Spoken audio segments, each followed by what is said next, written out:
got so much motherfucking design on right now. Bring it down, bring it down, bring it down. I got 3 old guys on the block. Bitches on my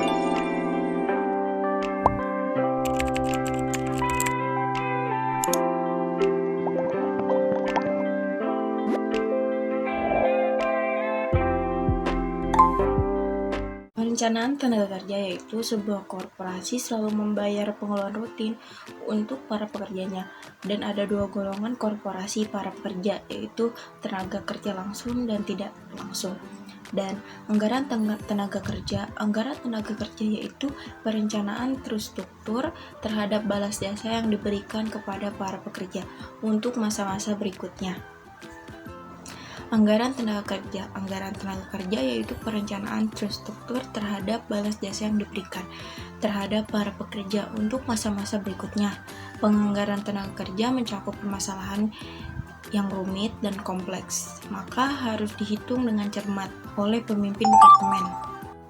Persoalan-persoalan yang harus diwaspadai yaitu yang ke-1, jumlah pekerja yang direncanakan, dan yang kedua, sumber untuk mendapatkan para pekerja, dan yang ketiga, pendidikan terhadap pekerja yang baru direkrut, dan yang keempat, penilaian atas tugas dan tanggung jawab, dan yang kelima yaitu balas jasa yang harus dibayarkan bagi para pekerja, dan yang keenam, bagaimana mengawas para pekerja. Dan pada selanjutnya yaitu jenis tenaga kerja, diantaranya yaitu ada 1, pekerja langsung yang bersifat ongkos yang dikeluarkan bagi para pekerja ini dibebankan langsung terhadap aktivitas memproduksian, dan yang kedua yaitu pekerja tidak langsung yang bersifat ongkos yang dikeluarkan bagi para pekerja tak langsung tak berhubungan dengan aktivitas pemproduksian. Saya Diva Salsabila ingin melanjutkan materi dari rekan saya. D. Biaya overhead pabrik. Penggolongan tenaga kerja berbeda di kalangan perusahaan. Perbedaan tersebut terletak di pembebanan overhead pabrik. Tenaga kerja yang dianggap sebagai bagian dari overhead pabrik ialah yang pertama gaji manajer pabrik, yang kedua tenaga kerja tidak langsung atau yang bisa disebut upah, yang ketiga tukang sapu, ada satpam dan operator truk forklift, yang kelima ada waktu pengerjaan ulang, selanjutnya ada premi lembur, selanjutnya ada waktu yang tidak terpakai, yang terakhir ada tunjangan khusus. Semua upah tenaga kerja pabrik selain tenaga kerja langsung umumnya digolongkan sebagai tenaga kerja yang tidak langsung. Sebagaimana ditunjukkan dalam daftar di atas, istilah tersebut mempunyai banyak sekali isu penggolongan guna memudahkan analisis biaya-biaya ini. Saya Surya akan melanjutkan materi dari rekan saya, biaya khusus karyawan pabrik. Penggolongan biaya khusus karyawan pabrik seperti iuran untuk asuransi jiwa, kesehatan, dan tunjangan lain karyawan berbeda di kalangan perusahaan. Bagi sebagian besar perusahaan, biaya ini dikelompokkan sebagai biaya overhead pabrik. Misalnya, seorang pekerja langsung seperti operator mesin bor yang gajinya dihitung atas dasar tarif 12.000 per jam dapat menikmati tunjangan karyawan sebesar 2.000 per jam. Kebanyakan perusahaan cenderung menggolongkan yang 12.000 sebagai biaya tenaga kerja langsung, sedangkan 2.000 sebagai overhead pabrik. Akan tetapi pada sebagian perusahaan tunjangan khusus yang dikaitkan dengan pekerja langsung dibebankan sebagai beban tambahan, di mana perusahaan-perusahaan ini akan menggolongkan secara keseluruhan 14.000 itu sebagai tenaga kerja langsung. Pendekatan yang disebutkan terakhir lebih disukai secara konseptual karena biaya ini juga merupakan bagian yang fundamental untuk memperoleh jasa tenaga kerja. Baik, di sini saya akan menjelaskan materi tentang persiapan penyusunan anggaran tenaga kerja. Jadi, persiapan pembuatan anggaran tenaga kerja itu penting ditetapkan di awal pemakaian. Suatu utama yang dipakai saat penghitungannya seringkali dijumpai di lapangan, yaitu satuan hitungan berdasarkan jam kerja langsung dan beban pekerjaan langsung. Ketika pembuatan anggaran dipersiapkan di awal, sebuah meaning table itu adalah list kebutuhan pekerjaan yang menerangkan.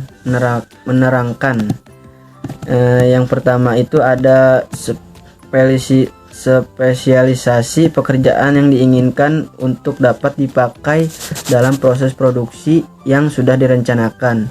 Jadi yang kedua itu ada banyaknya golongan pekerjaan di beberapa tahapan pekerjaan yang dilaksanakan oleh perusahaan. Yang ketiga ini bagian-bagian atau departemen-departemen yang membutuhkan tenaga kerja dengan kriteria yang sudah direncanakan. Di sini ada manfaat anggaran tenaga kerja. Yang pertama itu anggaran tenaga kerja secara lebih efisien. Yang kedua itu pengeluaran atau biaya tenaga kerja kerja dapat diatur lebih efisien. Yang ketiga itu harga pokok barang dapat dihitung lebih cepat.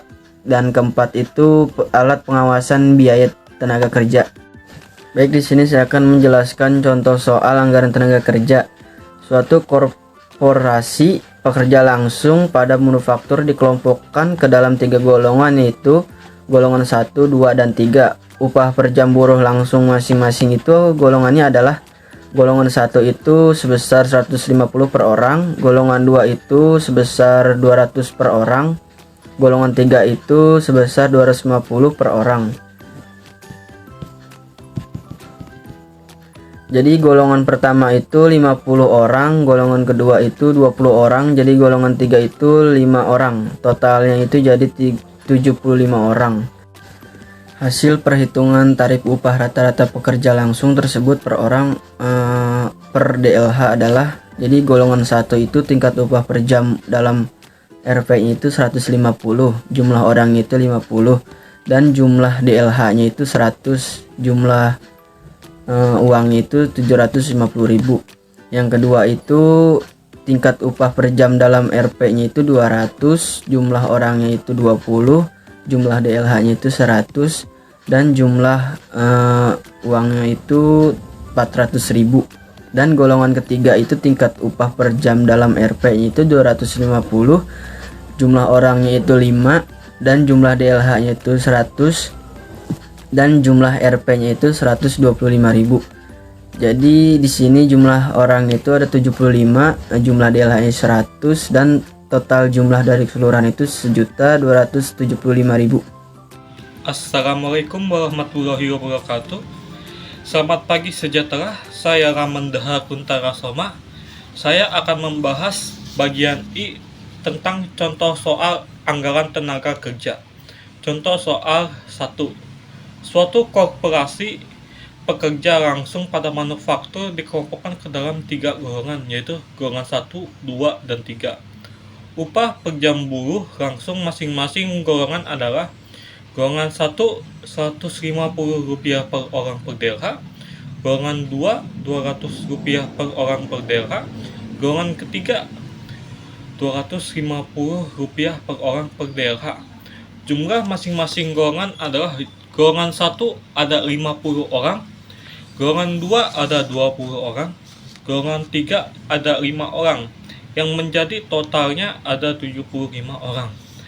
Berikutnya hasil perhitungan tarif upah rata-rata pekerja langsung tersebut per orang per rupiah DLH adalah golongan 1 tingkat upah per jam dalam rupiah adalah Rp150 per jam, jumlah orangnya ada 50 orang, dan jumlah DLH-nya 100 DLH, dan jumlah rupiah yang perlu dibayarkan Rp750.000. Golongan kedua, tingkat upah per jam dalam rupiah Rp200 per jam, jumlah orang 20 orang, jumlah DLH 100, jumlah rupiah yang perlu dibayarkan Rp400.000. Golongan ketiga, tingkat upah per jam dalam rupiah Rp250 per jam, jumlah orang 5 orang, jumlah DLH 100 DLH, jumlah rupiah yang perlu dibayarkan Rp125.000. Total jumlah orang menjadi 75 orang, total jumlah DLH 100, dan total jumlah rupiah yang perlu dibayarkan menjadi Rp1.275.000.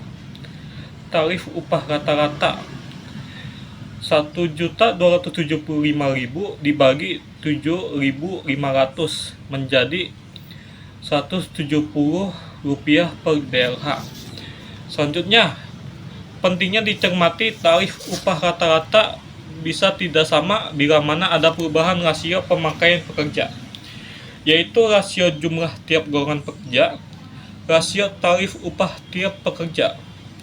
Contoh informasi tahun 2003 memperlihatkan golongan 1 jumlah orangnya ada 300 orang, tingkat upahnya Rp200 per jam, jumlah jamnya 100 jam, total yang perlu dibayarkan Rp6 juta. Golongan kedua jumlah orangnya ada 200 orang. Tingkat upah Rp300 per jam. Jumlah jam 100 jam. Total yang perlu dibayarkan Rp6 juta. Total jumlah orangnya menjadi 500 orang, jumlah jamnya 100, dan total jumlah yang perlu dibayarkan menjadi 12 juta. Jadi tingkat upah rata-ratanya 12 juta dibagi Rp50.000 yang sama dengan Rp240 per DLH. Tahun 2004 dilaksanakan promosi 50 pekerja golongan 1 ke golongan kedua, sehingga tahun 2004 ada pergeseran rasio jumlah tiap-tiap golongan, yaitu golongan 1 tahun 2003 300 orang, 2004 250. Golongan 2 2003 200 orang, 2004 250 orang. Totalnya 50 orang 2003 dan 2004 juga 50 orang. Akibatnya tahun 2004 mengalami peningkatan upah sebesar Rp250 tiap pekerja per DLH. Tabelnya seperti di bawah ini. Golongan 1 jumlahnya 250 orang, tarif upahnya Rp200 per jam, jam kerja 100 jam. Total yang perlu dibayarkan 5 juta. Golongan kedua jumlahnya 250 orang, tarif upahnya Rp300 per jam, jam kerjanya 100 jam, dan total yang perlu dibayarkan Rp7.500.000. Total jumlah pekerja 500 orang, total jam kerja 100 jam, dan total biaya yang perlu dibayarkan menjadi Rp12.500.000. Tingkat upah rata-ratanya menjadi Rp12.500.000 dibagi 50.000 sama dengan Rp250 per DLH. Terima kasih.